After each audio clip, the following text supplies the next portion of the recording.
بسم اللہ النور بسم اللہ النور بسم اللہ نور النور بسم اللہ النور بسم اللہ النور بسم اللہ نور النور بسم اللہ نور علی بسم اللہ نور علی نور بسم اللہ نور علی نور بسم اللہ نور علی نور بسم اللہ الذی هو مدبر الامور.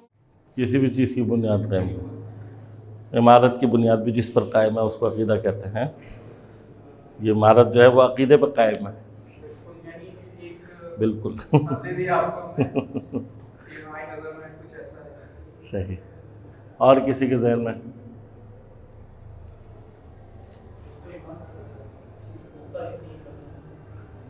پختہ یقین رکھنا، ہمیں اس بات پر یقین ہے کہ سورج نکلا ہوا یہ عقیدہ ہے.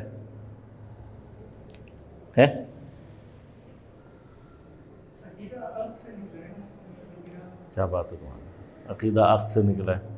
عقد نکاح سے نکلا ہے یا عقد اجارہ میں سے نکلا ہے؟ کس میں سے نکلا ہے؟ خوب، عقد سے نکلا ہے. عقد کیا ہوتا ہے؟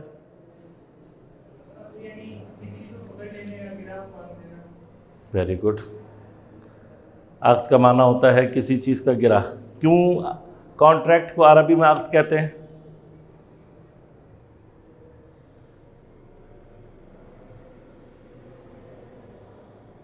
فلسفے کی کلاس ہو رہی ہے کیا جو اتنے پریشان ہو؟ ہاں، کانٹریکٹ کو کیوں عقد کہتے ہیں؟ کانٹریکٹ کو گرہ کیوں کہتے ہیں؟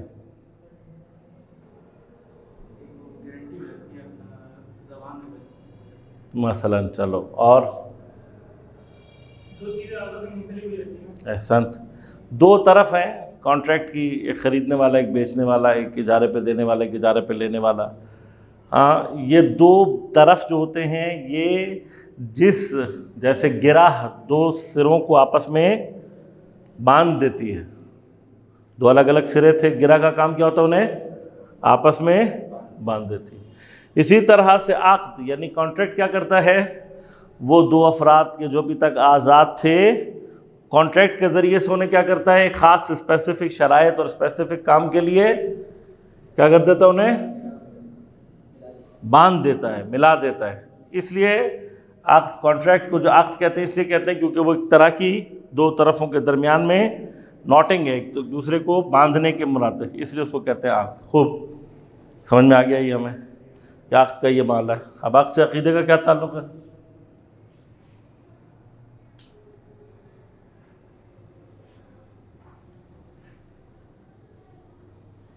عقائد ہماری وہ چیزیں ہو گئی جیسے ابھی آپ نے بتایا پالیسیز وغیرہ، تو ہماری عقائد ہمارے لیے وہ پالیسیز ہو گئی جس کے تھرو جو ہم اپنی زندگی بسر کرنی ہے، اس سے آگے جانا کا پیچھے ہٹنا.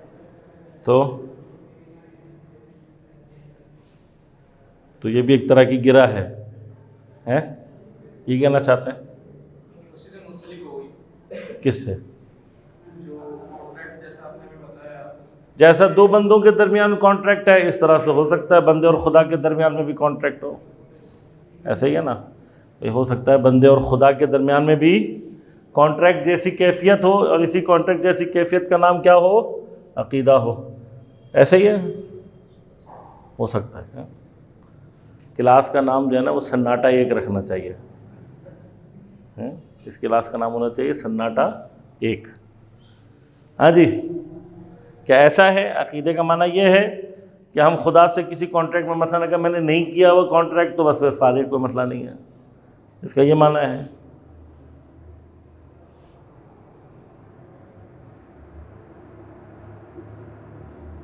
ہاں جی، کیا معنی ہے اس کا؟ عقیدہ کیا ہوتا ہے؟ عقد سے نکلا ہے. عقد کہتے ہیں کانٹریکٹ کو، گرہ لگانے کو. کہاں گرہ لگی ہوئی ہے؟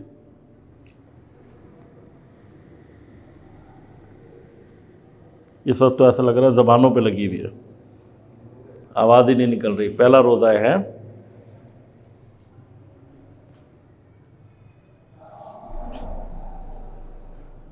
رمضان کے کیا معنی ہے؟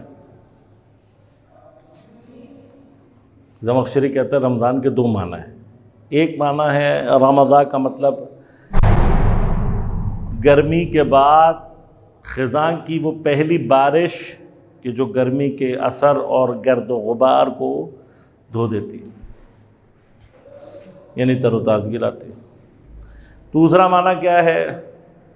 جب پتھر گرمی میں شدت کے ساتھ گرم ہو جاتا ہے، اس کیفیت کا نام بھی بعض جگہوں پہ رمضان، رمز کے نام سے. وہ کہتا ہے میرا احتمال یہ ہے کہ عرب جو تھے وہ گرمیوں میں جب لامت ہے، آپ کو پتہ ہے کہ مکہ مدینہ کا جو موسم ہے وہ آلریڈی سخت ہے، اوپر سے جب وہ روزہ رکھتے تھے تو اور سختی زیادہ لگنے لگتی تھی. تو اس نے کہا میرے نزدیک جو دوسرا معنی ہے وہ زیادہ قوی ہے، یعنی وہ جو گرمی سختی اس سے نکلا ہے. لیکن روایات کیا کہتی ہیں؟ سمی رمضان، رمضان کا رمضان نام اس لیے رکھا گیا لأنہ یرمم الذنوب، کہ جس طرح سے پہلی بارش گرد و غبار کو دھو دیتی ہے، رمضان کا مہینہ گناہوں کو دھو دیتا ہے. تو گناہوں کے دھلنے کے بعد کچھ تو تر و تازگی آنی چاہیے. یہ تو ایسا لگ رہا ہے کہ عربوں والا روزہ رکھ لیا کہ شدت اور گرمی اور پریشانی سے ہر آدمی ٹینشن میں، سب کی لائٹیں بند ہوئی ہوئی ہیں. افطار کا وقت جیسے جیسے قریب آتا جا رہا ہے ویسے ویسے سوئچ فیوز ہوتے جا رہے ہیں. جو سمجھ میں آنا تھا وہ بھی نہیں آ رہا. آنکھوں کے سامنے پکوڑے ناچ رہے اور سموسے اچھل رہے ہیں. ایسے ہی ہے، مل جائیں گے بھائی، کہیں نہیں بھاگیں گے، نہ پکوڑے کہیں جائیں گے نہ سموسے. انشاءاللہ آپ ہی کہیں انتظار میں ہے وہ. اور انشاءاللہ زیادہ وقت بھی نہیں رہا آپ کے اور پکوڑوں کے وصال کے درمیان میں. خوب. تو عقد کا کیا معنی ہے؟ گرہ لگانا. عقیدے کا کیا معنی ہے؟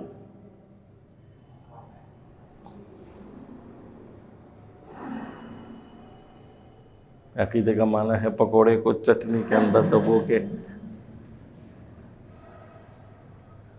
ہے، یہ معنی ہے.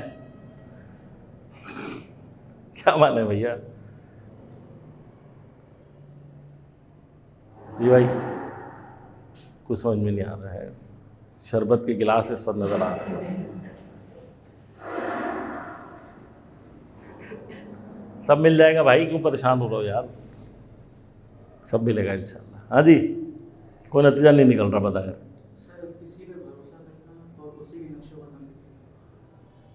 یا آپ نے عقد سے معنی نکالا ہے یا کہیں اور سے نکال کے لائے ہیں؟ عقیدہ الگ سے ایک نیا معنی تیار کیا آپ نے بھی. اتنی محنت کر کے میں آپ کو یہاں تک لے کر آیا ہوں، آپ پھر پتہ نہیں کہاں چلے گئے.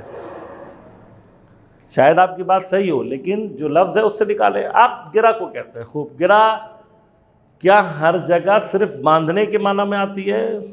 کیا صرف باندھنے کا مطلب ہمیشہ صرف یہ ہوتا ہے کہ چیز کو جو ہے وہ دو طرفوں کو ہی باندھا جائے، یا گرہ کوئی اور کام بھی کر سکتی ہے؟ تو ہمارے ہاں وہ کہتے ہیں جی پلو سے باندھ لو. پلو سے باندھنے کا کیا مطلب ہوتا ہے؟ دوپٹے سے باندھ، دوپٹے میں گرہ لگا لو. اب یہ چونکہ دوپٹوں والوں کی کلاس ہی نہیں ہے تو ان کو کیا پتہ بیچاروں کو ہے. تو کچھ لوگ جو ہے وہ قمیص میں لگا لیا کرتے تھے، اب شلوار قمیض والے بھی کم رہ گئے ہیں، وہ بھی نہیں لگا سکتے. چلو کسی شرٹ ورٹ میں، ٹی شرٹ میں. کیا گرہ لگانے کا کیا فائدہ ہوتا ہے؟ خواتین کیوں پلو باندھ دیتی تھی؟ گرنا چاہے.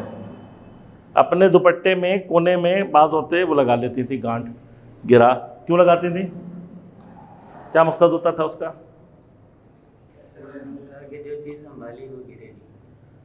نہیں بھائی، گرے کینسل ہو گیا، گرے سے کوئی تعلق نہیں. میرے خاتون کے دوپٹے میں گرا، اسے گرنے سے کیا تعلق ہے؟ ضروری نہیں ہے کہ اس کے اندر کچھ ہو، خالی گرہ بھی ہوتی ہے. خالی گرہ کیوں لگائی جاتی ہے؟ جب وہ اس گرہ کو دیکھے تو اس انسان کی کہیں بھی بات ہے. ہاں بہترین، بارک اللہ.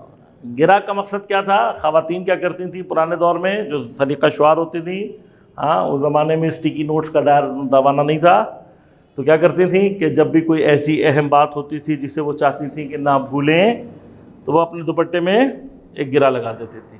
یہ گرہ کیا کرتی تھی؟ لابد دوپٹہ ہر وقت آمنے سامنے ہے، جیسے گرہ سامنے آ جاتی تھی، یاد او اچھا وہ فلاں کام بھی یاد، وہ یاد. ہاں وہ بار بار اس کو یاد دلاتا تھا. بس اب غور کرنا، تھوڑا سا توجہ کرنا، یہ جو گرہ کپڑے میں لگی ہے اس کا اثر کہاں ہے؟ ذہن. اثر کہاں پڑ رہا ہے اس کا؟ ذہن میں. یہ گرہ گویا ہمارے ذہن کو کسی یادداشت سے، کسی چیز سے باندھ رہی ہے. ہاں بار بار یاد دلا رہی ہے. اسی لیے کیا کہتے ہیں، کبھی کبھار سولو نہیں ہو رہا تو کہتے ہیں یار کوئی گرہ ہاں پھنسی ہوئی ہے، نہیں سولو ہو رہی. کیا مطلب ہوتا ہے گرہ پھنسی ہوئی کا؟ یعنی وہ چیز آپ کو بار بار تنگ کر رہی ہوتی ہے، پریشان کر رہی ہوتی ہے. عقیدہ بنیادی طور پر عقد کی اس کیفیت سے تعلق رکھتا ہے. پہلی جو چیز ہے وہ کیا ہے؟ کسی کی کیفیت. یہ کیا کیفیت ہے؟ کہ ایک چیز جو آپ کو بار بار کچھ یاد دلائے، آپ کے اندر احساس مسئولیت کو پیدا کرے، احساس ذمہ داری کو پیدا کرے، اسے کیا کہتے ہیں؟ عقیدہ. بس ہر چیز کے اوپر بلیف رکھنا یعنی یقین رکھنا یہ عقیدہ نہیں ہے. اب مجھے پتہ ہے باہر سورج نکلا ہوا ہے، اس کا عقیدے سے تعلق نہیں ہے. سورج باہر نکلا وہاں اگر میرے اوپر کوئی ذمہ داری نہیں لے کر آ رہا، گرچہ مجھے یقین ہے، یہ یقین اگر وعلیکم السلام، اگر یہ یقین میرے اوپر کوئی احساس ذمہ داری نہیں لے کر آ رہا تو یہ عقیدے کا حصہ نہیں ہے. ہو سکتا ہے کہ عقیدہ ہمارے رویے کا، ہمارے بیہیویئرز کا فاؤنڈیشن کریٹ کرتا ہو، لیکن کب کرے گا؟ جب وہ فاؤنڈیشن ہمارے اندر کیا لا رہا ہو؟ احساس ذمہ داری، احساس مسئولیت. بس اب یاد رکھنا عقیدے کی بنیاد کیا ہے؟ احساس ذمہ داری لے کر آنا. ایک طرح کا بندھن ہے عبد اور رب کے درمیان میں بھی، لیکن کب ہے؟ کب ہے یہ بندھن؟ یہ بندھن کب کام آئے گا؟ اس کی حیثیت کب پیدا ہوگی؟ جب بندہ کیا کرے گا؟ اپنے لیے احساس ذمہ داری، اپنے آپ کو خدا کے نزدیک مسئول سمجھے گا، جواب دہ سمجھے گا، تب ہوگا نا. یہ عقیدے کی جتنی بھی کیفیتیں کہاں سے پیدا ہوتی ہے؟ جب وہ چیز، وہ بات، مثلا فرض کریں کہ ہم جب توحید کہتے ہیں تو توحید ایک طرح سے آپ کے ذہن میں ایک گرہ لگائے، ہر وہ جگہ جہاں شرک لازم آ رہا ہو اس سے آپ کو روکے. اگر میرا عقیدہ، ادھر کھڑا ہو جاتا ہے، یہاں کچھ ہوا آ رہی ہے تھوڑی تھوڑی ہے، اگر عقیدہ توحید میرا مجھے کیا کر رہا ہو؟ بار بار شرک کے مطالب سے، جہاں بھی شرک پیش آنا ہو وہاں پر میرا عقیدہ توحید میرے لیے اسی طرح سے گرہ کا کام دے رہا ہے، مجھے کوئی چیز یاد دلا رہا ہے، تو یہ عقیدہ ہے. اور اگر میرا توحید کا عقیدہ کہیں پر کام نہیں آتا ہے، مجھے یاد، مجھے پتہ ہے امی نے بتایا تھا اللہ ایک ہوتا ہے، اب ہوتا ہے یا نہیں ہوتا ہے اس میں کیا فرق پڑتا ہے؟ اگر ایسی کیفیت ہو تو اسے عقیدہ نہیں کہتے. خوب، اب اگر ہم نے یہ بات سمجھ لی کہ عقیدہ باید، ہمیں عقیدے کی کیفیت کیا ہے کہ عقیدے کو کے لیے ضروری ہے کہ وہ آپ کے اندر احساس ذمہ داری پیدا کرے، احساس مسئولیت پیدا کرے. اگر عقیدے کا معنی یہ ہے کہ عقیدہ آپ کے وجود کے اندر ایک طرح کی رکاوٹ ایجاد کرتا ہے، تو ہمیں ابھی اپنے اوپر غور کرنا ہے کہ ہمارا عقیدہ کس کس چیز پر ہے اور کس کس چیز پر نہیں. صرف یہ ہے کہ گھر میں امی ابو نے بتا دیا اللہ ایک ہے، ہم نے بھی آنکھ بند کر کے مان لیا اللہ ایک ہے. آج تک کبھی سوچا ہی نہیں کہ دو کیوں نہیں ہے. کبھی سوچا اگر دو ہوتے تو کیا پرابلم ہوتی؟ بلکہ اچھا تھا دو ہوتے، یہ والا کام نہیں کر رہا ہوتا تو اس والے پہ چلے جاتے، ہے نا. اللہ کو بھی دھمکی دینے کے لیے کچھ مل جاتا ہمیں، ہم کہتے ہیں بھائی تم بات نہیں مان رہا، میں اس کے پاس چلا جاؤں گا. اب یہاں ہم دھمکی نہیں دے سکتے اللہ تعالیٰ کو. امیر المومنین فرماتے ہیں لا یمکن الفرار من حکومت، جہاں بھی بھاگ کے جاؤ گے وہی ہے. پھنس گئے ہم لوگ. تو دو خدا ہوتے تو کتنا اچھا ہوتا ہے، 4 5 6 7 ہوتے تو اور مزہ آ جاتا ہے. خود آپس میں خداؤں میں کہیں لڑائی شڑائی ہو جاتی تو کچھ ہمارا بھی بھلا ہو جاتا، اور کچھ نہیں ہوتا تو روزے موزے کینسل کرا دیتے. بھوکا پیاسا رہنے کا کیا فائدہ ہوا؟ ایسے ہی ہے نا بھائی. ایک طرف اللہ تعالیٰ کہہ رہا ہے دعیتم الی ضیافت اللہ، تمہیں آواز دی جا رہی ہے، بلایا جا رہا ہے اللہ کی ضیافت کی طرف ہے. اور یہ کیسی ضیافت ہے؟ جس کی دسترخوان پر بھوک اور پیاس کے علاوہ کچھ ہے ہی نہیں. ضیافت تو، دعوت تو، مہمانی تو، پارٹی ہوتی ہے نا، پارٹی میں تو مزے مزے کے کھانے ہوتے ہیں، پارٹی میں تو مزے مزے کے شربت ہوتے ہیں، اور اللہ تعالیٰ کی پارٹی اس میں کیا ہے؟ بھوک اور وہ بھی تھوڑی دیر کی نہیں، یعنی چلو بھائی آدھے گھنٹے بھوکا رہو، اس کے بعد چلو مل جائے گا کھانے کو، یہ والا کیس بھی نہیں ہے. جو صبح سے بھوکا رکھا تو ایسا لگتا ہے بھول ہی گیا مہمان دسترخوان پہ بٹھا کے. کسی اور کی دسترخوان پہ آپ جاؤ، آپ کو صبح بلا لے فجر کے ٹائم، تو آپ کی دعوت ہے. بہت ڈھیٹ آپ اگر ہوں گے تو ظہر تک بیٹھے رہیں گے کہ چلو ظہر پہ کچھ آ جائے گا، ظہر پہ بھی کچھ نہ ملے، عصر پہ بھی نہ ملے تو بالآخر بھاگ جاؤ گے نا، ہو گیا یار یہ کیسی دعوت ہے، کچھ کھلاتا ہی نہیں ہے. اور اللہ تعالیٰ دعوت میں بلا کے کیا کہہ رہا ہے؟ کیا ملے گا دعوت میں؟ یہ کیسی دعوت ہے؟ اچھی دعوت ہے؟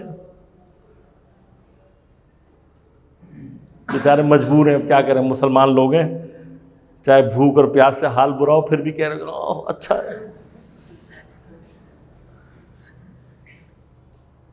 یہ بلائنڈ فیتھ ہے عزیزان. اگر آپ کو اچھائی پتہ ہی نہیں ہے تو پھر آپ بھوکے پیاسے ہیں. اگر آپ کو اس بھوک اور پیاس کی اچھائی ہی نہیں پتہ، اس کی کوالٹی ہی نہیں پتہ، تو پھر کائے کا اچھا؟ یہ بلائنڈ فیتھ ہے، ہمیں پتہ نہیں ہے، لیکن چونکہ اب اللہ تعالیٰ نے بھوکا رکھا ہوا ہے، ادھر سے کہہ بھی دیا کہ پارٹی ہے، تو اب یہ بھی نہیں کہہ سکتے یہ پارٹی نہیں ہے. اور کوئی کہے گا ہمیں مزہ آ رہا ہے، تو اب چاہے نہ بھی آئے مزہ، اور چونکہ اللہ کا معاملہ ہے، دین کا معاملہ ہے، تو یہاں بہت مزہ آ رہا ہے، بہت مزہ آ رہا ہے.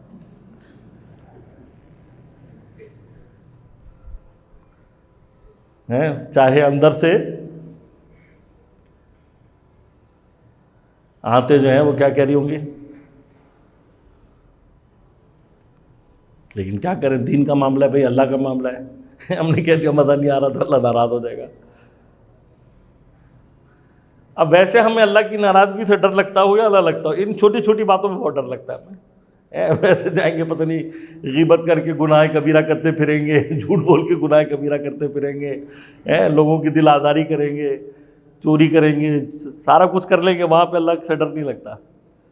لیکن یہاں پہ چھوٹی سی بات چاہے سمجھ میں نہیں آ رہی تب بھی اللہ کو کہیں برا نہ لگ جائے، اس کو کہتے ہیں منافقت. ہم مسلمان ہیں بھی یا نہیں، یہ جاننے کی ضرورت ہے یا نہیں ہے؟ اپنا نام مسلمان رکھا ہوا ہے، یہودی کے گھر میں پیدا ہوتے تو یہودی ہوتے، عیسائی کے گھر میں پیدا ہوتے عیسائی ہوتے،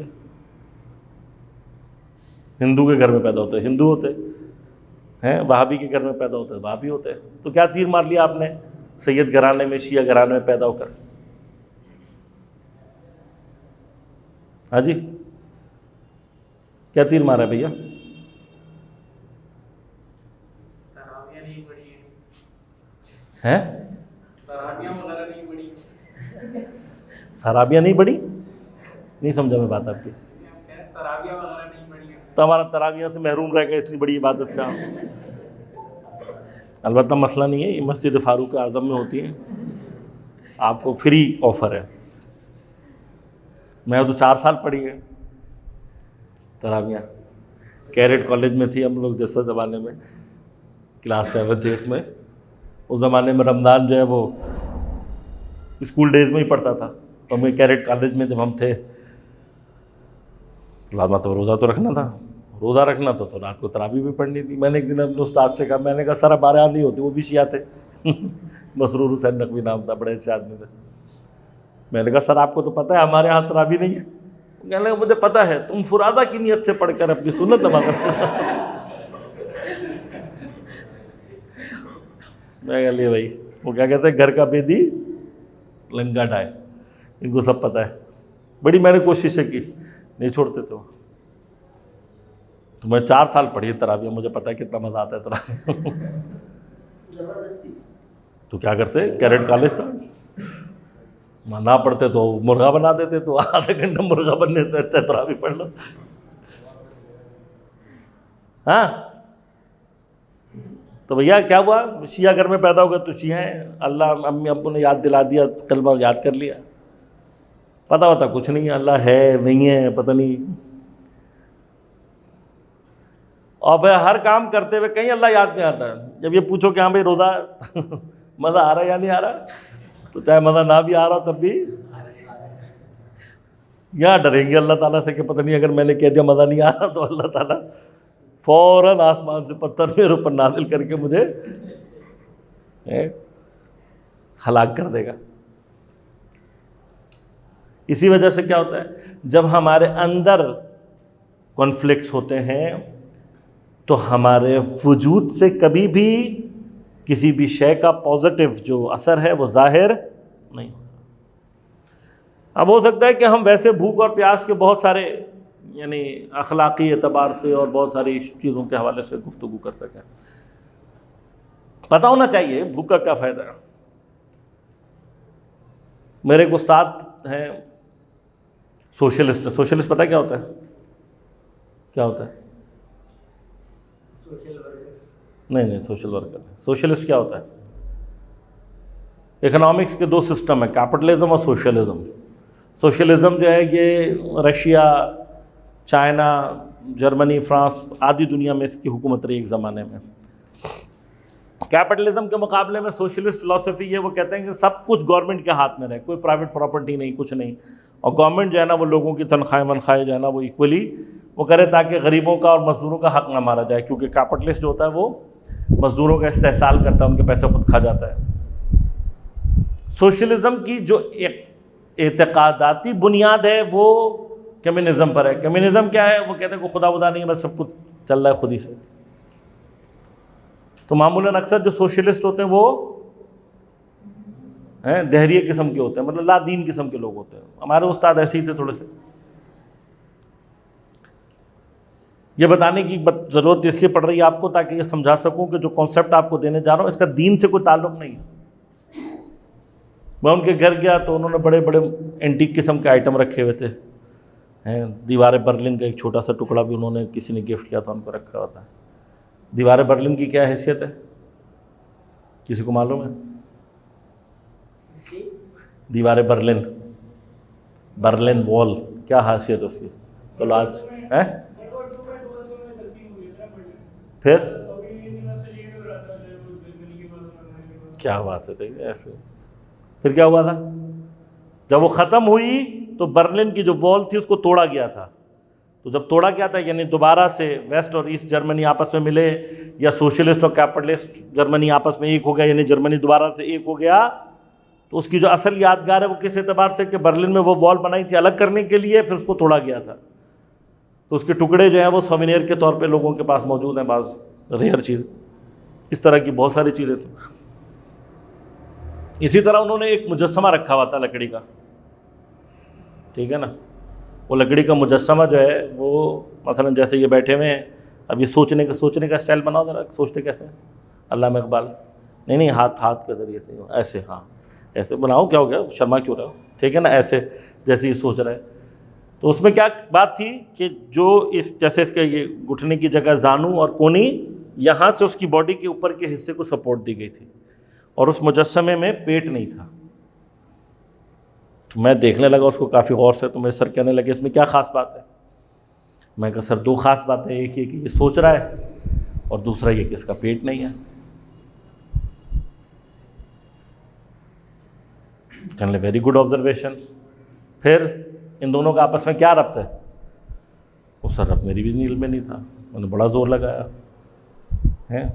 سناٹے کی کلاس میں نہیں تھا میں، جو بھی آتا تھا ذہن میں بول دیتا تھا۔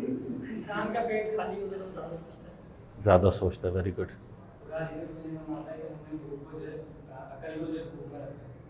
عقل کو بھوک میں رکھا، کس نے کہا یہ ہے؟ حدیث قدسی میں۔ اگر بیٹے غلط حدیث قدسی کی تو روزہ گیا کو شاید، ہاں اچھا بڑا ٹھیک ہے، خوب۔ تو میں نے اس زمانے میں جو بھی کوششیں کی میں نہیں بتا سکا ان کو، تو پھر انہوں نے مجھ سے کیا کہنے لگے کہ جب اس کی فکر ختم ہوتی ہے تو یہ چلنا شروع ہوتا ہے، جب انسان اس سے آزاد ہوتا ہے تو عقل آزاد ہو جاتی ہے۔ لہذا اب دین سے ہٹ کر ہم بات کرتے ہیں، دین سے چھوڑ کر بطور کلی کیا ہے کہ انسان کا جب اب یہ نہیں، اس کو سائیکالوجی نے بھی پروف کر دیا ہے کہ جب انسان کا پیٹ جب تک بھرا ہوا ہوتا ہے اس کی باڈی کو مینٹین کرنے والی اور عقل کی جتنی بھی قوتیں ہیں وہ زیادہ تر باڈی کی تدبیر میں لگی رہتی ہیں، لیکن جب ایک خاص مدت تک خالی رہ جاتا ہے پیٹ اور ادھر سے کوئی آفر بھی نہیں آ رہی ہوتی ہے تو جو قوہ ہیں وہ پیٹ کی طرف سے فارغ ہو جاتا ہے. جب پیٹ کی طرف سے فارغ ہو جاتی ہیں تو ایک طرح سے اچھا پھر کیا ہوتا ہے کہ جب آپ بھوکے رہتے ہیں تو آپ کے جتنے بھی قوائے نفسانیہ ہیں وہ انڈر کنٹرول رہتے ہیں. جب آپ کا پیٹ بھر جاتا ہے تو سارے کے سارے قوا، میں اس لیے کہتا ہوں، میں ایک مثال دیتا ہوں، میں کہتا ہوں ہمارا جو نفس ہے نا وہ سرکاری ڈرائیور کی مانند ہے. سرکاری جو ڈرائیور ہوتے ہیں، سرکاری ڈرائیور کا کیا مسئلہ ہوتا ہے؟ اگر آپ نے اپنے سرکاری ڈرائیور کو، یا مثلا ویسے بھی ڈرائیور لے لیں لیکن سرکاری ذرا زیادہ مستیاں کرتے ہیں اس لیے سرکاری ڈرائیور کا، اگر آپ نے سرکاری ڈرائیور کو ٹینکی فل کرا کے دے دی تو کیا کرے گا؟ وہ جناب فل اے سی فل چلائے گا، چاہے اس کو نزلہ زکام ہو جائے لیکن فل چلائے گا. جتنی گاڑی کو زیادہ یوٹیلائز کر سکتا ہے یوٹیلائز کرے گا. آپ کسی کام سے بھیجیں گے، راستے میں اسے کسی عزیز رشتہ دار کے گھر آئے گا، وہاں پہ بھی چلا جائے گا، چلو ایک چکر یہاں پہ بھی لگا لیں. ہاں تو جو ڈرائیور ہوتا ہے سرکاری، آپ اس کو سمجھا نہیں سکتے. واحد راستہ کیا ہے اس کا؟ ہاں مثلا آپ نے جہاں بھیجنا ہے نا اس کو، مثلا یہاں سے آپ نے حیدرآباد بھیجنا ہے فرض کریں، اور آپ کو پتہ ہے، مثلا ہم فرض کی بات کریں کہ آپ کو پتہ ہے کہ یہ مثلا 40 لیٹر میں آنا جانا ہو جائے گا بالکل، تو آپ نے اس کو بالکل پورے 40 لیٹر ڈلوا کے دیا. اب جب اس کو پتہ ہے کہ 40 لیٹر جو ہے وہ ہے تو اپنی جیب سے تو ڈلوائے گا نہیں، وہ لازم سے پیٹرول عیاشیاں کرنے کے لیے، تو پھر وہ اے سی بند کر کے رکھے گا، ادھر ادھر جانے سے پرہیز کرے گا، کیونکہ اس کو پتہ ہے کہ گاڑی اگر درمیان میں کہیں کھڑی ہو گئی تو جیب سے پیسے ڈلوانے پڑ جائیں گے، جیب سے پیٹرول ڈلوانا پڑ جائے گا.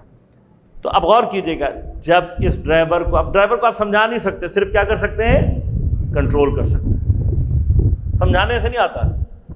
تو آپ نے اگر اس کو ٹینکی فل کر کے دے دی تو مستیاں کرے گا، پھر آپ جتنا مرضی اسے قرآن اٹھوا لیں، جو مرضی کر لیں. غلطی آپ کی، آپ نے ٹینکی فل کرا کے دی. لیکن اگر آپ نے ٹینکی اس کو فل کر کے نہیں دی، اتنی دی ہے جتنی اس کی ضرورت ہے، تو کیا ہوگا؟ اس کا دماغ مستیوں میں جانے کے بجائے کس بات پہ لگا ہوا ہوگا؟ اس کا دماغ اس پہ لگا ہوا ہوگا کہ یار یہ میں پہنچ جاؤں کہ ایسا نہ ہو گاڑی راستے میں کھڑی ہو جائے، خالی ہو جائے گی، ہے نا. تو پھر وہ مستیاں نہیں کرے گا، پھر وہ بغاوت نہیں کرتا.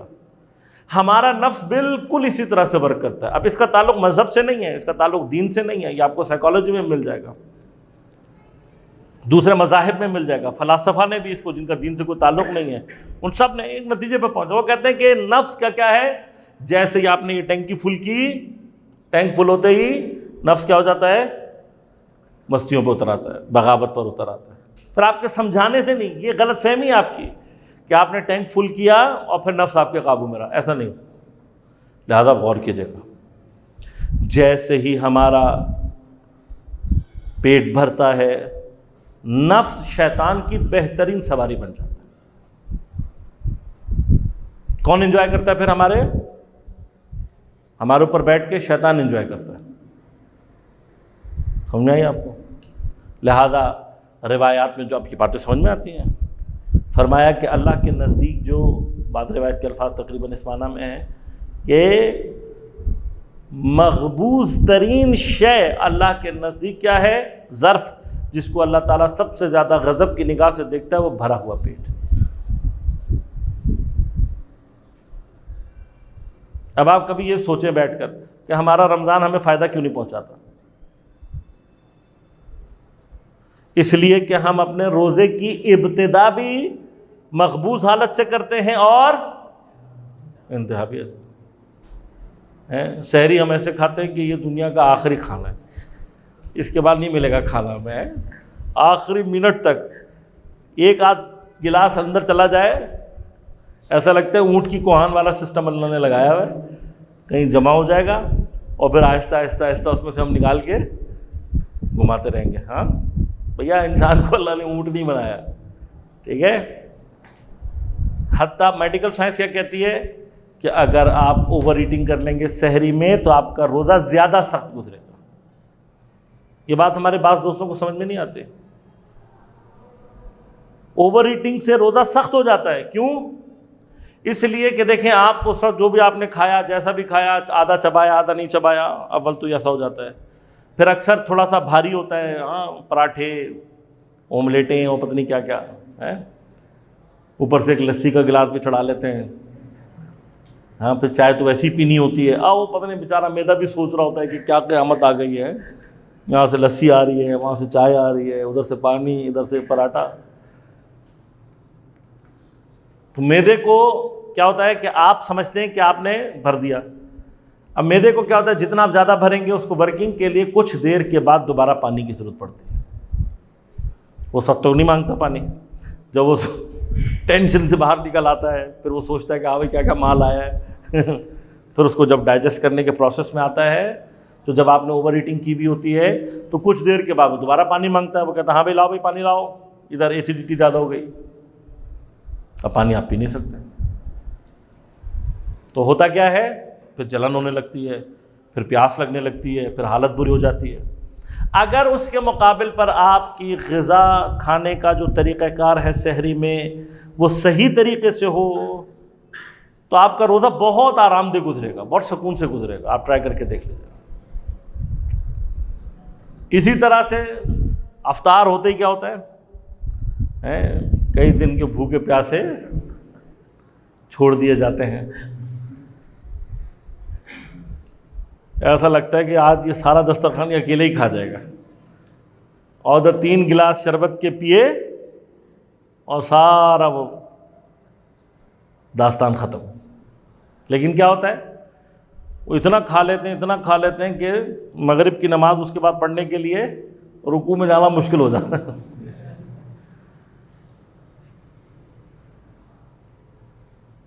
لہذا ہم بلائنڈ فیتھ کے پیچھے جا رہے ہیں. ہمیں یہی نہیں پتا عقیدہ ہوتا کیا ہے، اور ہمیں یہ بھی نہیں پتا کہ ہمارا اصل میں عقیدہ کس چیز کے اوپر ہے. لہذا اب یاد رکھیے گا، عقیدہ ہمارے وجود میں اس گرہ کا نام ہے کہ جو کہیں نہ کہیں ہمارے بندی بھی ہے. اب صحیح بندی ہے یہ غلط، اس کا فیصلہ کریں گے آنے والے دنوں میں. لیکن جو گرہ بندھی ہوئی ہے اس کا اثر ظاہر ہو جائے گا. اگر توحید واقعاً میرے وجود کے اندر کہیں بندھی ہوئی ہے تو پھر میرے وجود سے توحید ظاہر ہوگی. اگر واقعاً میرے اندر نبوت اور امامت کا عقیدہ گرہ کی مانند کہیں ہے تو وہ اپنے آپ کو ظاہر کرے گی. اگر میرے اندر واقعاً قیامت کا عقیدے کی مانند ہے تو وہ اپنے آپ کو ظاہر کرے گی. اور اگر اپنے آپ کو ظاہر نہیں کر رہی تو اس کا معنی کیا ہے؟ سب سے پہلی بات ہے اس کا مطلب مجھے ابھی ان چیزوں پر عقیدہ نہیں ہے. یہ جو ہم آج تک یہ سوچتے ہیں کہ جی ہمیں بچپن سے بتا دیا گیا بھائی یہی ہے، قبر میں وہ آ کر پوچھے گا من ربک، میں کہہ دوں گا اللہ ربی، وہ کہے گا چلو چھٹی، جاؤ مولا علی کے ساتھ جا کے کھیلو، شاباش. ہے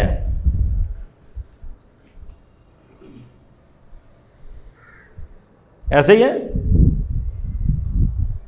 یہ یاد رکھیے گا کہ مولا علی علیہ الصلوۃ والسلام کی آمد آپ کے اس ٹیسٹ کے بعد ہوگی. کیوں؟ اس لیے کہ انہوں نے مومن سے وعدہ کیا ہے. اب مومن ہونا ہمارا کہاں ثابت ہوگا؟ جب فرشتہ ہم سے سوال کرے گا. تو کیا سوال کرے گا؟ وہ یہ کرے گا من ربک، آپ کہیں گے اللہ ربی، چھٹی نہ. اس کے لیے ضروری ہے فرشتوں کے مسئلہ فرشتے کا کیا ہے؟ وہ کمپیوٹر کی مانند ہے. اس کے لیے جو اللہ تعالیٰ نے ڈیفینیشنز بنا کر دے دی ہیں، جب تک آپ اس کی ڈیفینیشن کے مطابق نہیں بتائیں گے آپ پاس نہیں ہو سکتے. اور جب تک آپ نہیں بتائیں گے وہ ہنٹر لگاتا رہے گا، درے لگاتا رہے گا. بڑے خطرناک درے ہیں.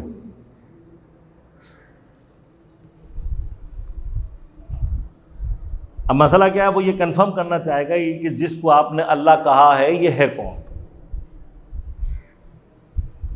یہ بھی تو اس نے معلوم کرنا ہے نا کہ یہ جو اللہ آپ نے کہا ہے، ہاں آپ کہہ سکتے بھائی اللہ ہی تو ہے.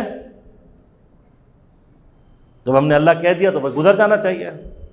آپ کبھی کس کمپیوٹرز میں کس کے ملٹی لینگویج کبھی آپ نے ہوا ہے، کبھی استعمال کرنے کی ضرورت پڑی آپ کو کہ آپ نے کمپیوٹر میں مثلاً اردو، انگلش، اس طرح کی 1-2 لینگویجز جو ہیں کمپیوٹر میں اپنی ڈالی ہوئی ہوں. ہاں ہوا ہے کبھی؟ ہوتا ہے نا. اچھا اس میں کیا ہوتا ہے کہ اگر آپ نے انگلش ڈالی ہوئی ہے اور فرض کریں 1 2 3 4 آپ کا پاسورڈ ہے اور وہاں نیچے اردو سلیکٹ ہوا ہے, تو اب آپ کا 1 2 3 4 ایکسیپٹ نہیں کرے گا. اور نزدیک کر دیتا ہوں, مثلا آپ کے پاس اردو, فارسی, عربی یہ تینوں زبانیں اور آپ نے پاسورڈ رکھا ہوا ہے اللہ ہے جی, لیکن جب آپ نے لکھا تھا پاسورڈ لگا رہے تھے تو عربی تھی. اب آپ اردو میں اللہ لکھیں, وہی بٹن ہے, وہی اسپیلنگ ہے, لیکن ایکسیپٹ نہیں کرے گا. کیوں؟ اب آپ کمپیوٹر کو سمجھا سکتے ہیں اس کو, او بھائی تجھے کیا ہو گیا, اللہ ہی تو کہہ رہا ہوں, اب چاہے فارسی میں کہوں, چاہے عربی میں کہوں, چاہے اردو میں کہوں, اللہ ہے, وہی اسپیلنگ ہے, وہی بٹن ہے, نہیں سمجھے گا. اب آپ کو بات سمجھ میں آ رہی ہوگی, جن کو کمپیوٹر آتا ہے ان کو پتا ہوگا فلاں لینگویج میں. اسی طرح سے فرشتے کے لیے اللہ نے جو اپنی ڈیفینیشن دی ہوئی ہے, وہ پتہ نہیں کتنے نکل آئیں گے جو اللہ اللہ کر رہے ہوں گے. تو کیا ہر اللہ والے کو چھوڑ دے؟ ابھی دیکھنا پڑے گا نا کہ یہ کون سا والا اللہ جو ہے یہ مان رہا ہے, ٹھیک ہے نا. تو وہ چیک کرے گا, وہ آپ سے پوچھے گا, وہ کہے گا ہاں بھائی کون ہے اللہ, کیسا ہے, کہاں پر ہے, 2 کیوں نہیں ہے, تو کہاں ہے اللہ. اگر بتا دیں گے تو بڑا شرف ہوگا آپ کا. ہماری نظر میں یعنی ایسا ہے کہ کہاں سے مراد جیسے ایک جگہ مخصص ہو گئی ہے, ہاں معین ہو گئے, مجھے سمجھ میں آ رہی ہے, باقی کسی کو سمجھ میں نہ آئے. مخصص بھی مجھے سمجھ میں آ رہا ہے, معین بھی سمجھ میں آ رہا ہے. یعنی ایسے خدا کی جو ہے اپنی بات کریں گے جو کسی مخصص جگہ پہ رہتا ہو, تو ہماری نظر میں جو ہے خدا ہر جگہ ہوگی. کیا بات ہے, نعرہ حیدری لگا. ہر جگہ ہے تو یہ ادھر میرے جیب کے اندر ہے, ہم یہ نہیں کہہ سکتے یہاں پر ہے, ابھی تو کہہ رہا ہو ہر جگہ ہے, پھر کرو میری جیب میں نہیں ہے.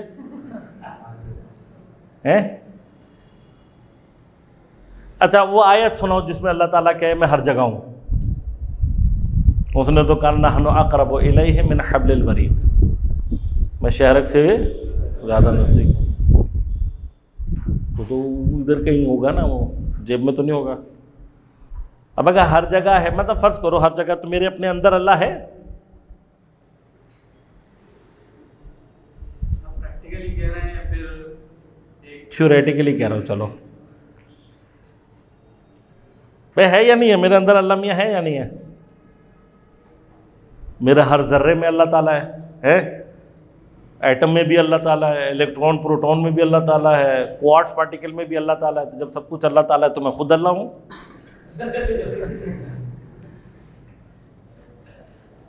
گونجے گا ان الحق کا نعرہ ہے جی, جو میں بھی ہوں اور تم بھی ہو, اور راج کرے گی خلق خدا جو تم بھی ہو اور میں بھی ہوں.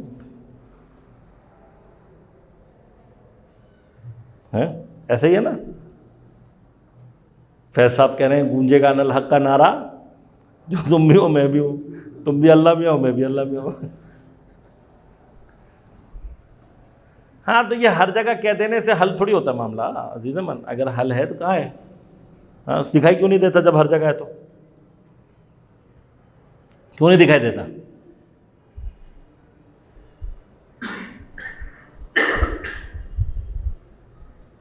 اب آپ کو کس نے بتایا کہ ایک ہے؟ امی ابو نے. 2 کیوں نہیں ہو سکتے؟ 3 کیوں نہیں ہو سکتا؟